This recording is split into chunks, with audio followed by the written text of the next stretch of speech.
coronavirus, Covid-19, Covid-19, coronavirus.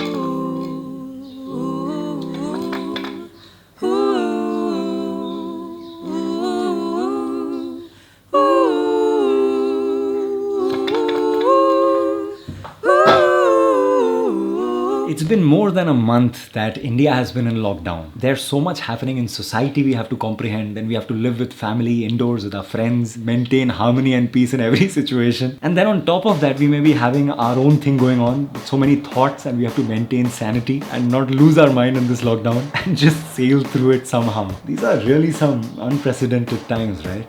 Never experienced before. Hi, what's up? How are you doing? I'm keeping very well. Mother, just to let you know, I'm healthy, fit, fine. I'm not stepping out, only for groceries at times, but not every day. But are you guys also feeling this way? So many thoughts. I keep thinking about them, yeah? Do tell me. I'd love to know how you guys feeling. What's up? Okay, but apart from all this news that we keep seeing online or on news channels or newspapers, too much of information everywhere, there is this one article that I'd like to share with you, which I'm sure you must have not read because it's just not out there, and the media also will not really talk about this aspect of coronavirus because not much TRP, you know. But this is much more important than most of the news that is out there. I think I should just probably read this article to you, but not the whole bit. It's a very long one, so probably just few snippets I'm gonna read a little later.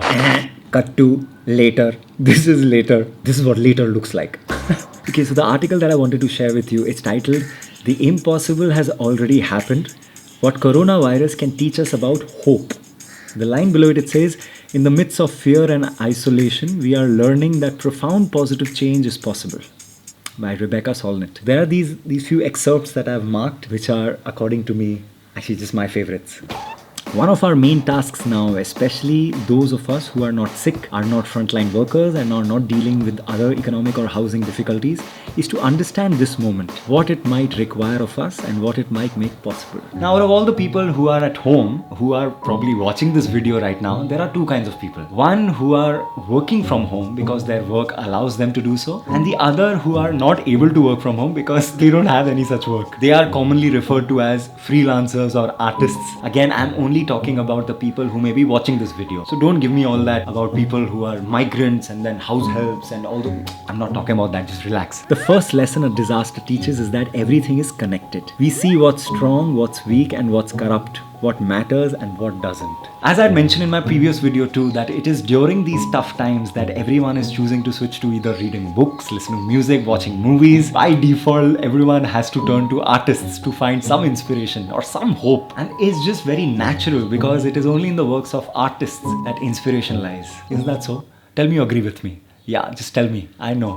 When this storm clears, we may, as do people who have survived a serious illness or accident, see where we were and where we should go in a new light. We may have a profoundly different sense of ourselves, our communities, our systems of production, and our future. Perhaps we will appreciate the value of direct, face-to-face contact more. And while we are away from each other, to find inspiration in everything around us and to further inspire everyone around us. That is our main role, right? There's another analogy that comes to mind. When a caterpillar enters its chrysalis, it dissolves itself, quite literally, into liquid. In this state, what was a caterpillar and will be a butterfly is neither one nor the other. It's sort of a living soup. Within this living soup are the imaginal cells that will catalyze its transformation into winged maturity. You know, the state when the caterpillar enters just before turning into a butterfly, that is the most critical time for its transformation. That's why it says, may the best among us, the most visionary, the most inclusive be the imaginal cells, for now we are in the soup. So all the things that we may be going through right now will further accelerate our transformation. That's exactly what happens in the life of a caterpillar, which finally turns it into a butterfly. We are in a state of profound change.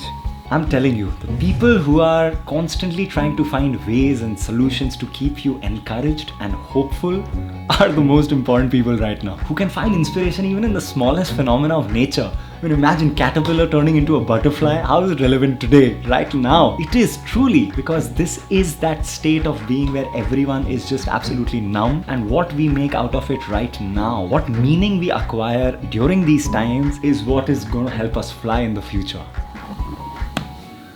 Please do read this article. I'm going to share the link in description. Go through it and maybe share it with someone else. It's really very hopeful. Coronavirus is definitely teaching us about hope. I mean, if you agree with it, I totally do. And so finally, just to say it out loud and leave you on a good note, I would like to leave you with a few lines from this song. With the volume slightly turned up and a B-roll to refresh your spirit. It absolutely communicates what everyone needs to hear right now. And that is... It's gonna be alright.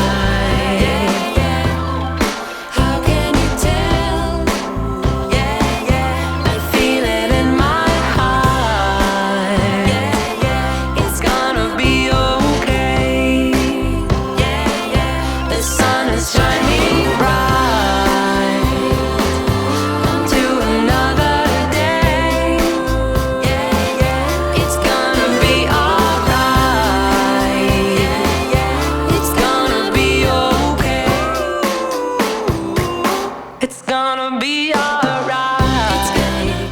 Whoa. I need a new chair for this. And then there's a mission statement for the Black Lives Matter that says, provide hope and inspiration for collective action to build collective power to achieve collective transformation, rooted in grief and rage, but pointed towards vision and dreams.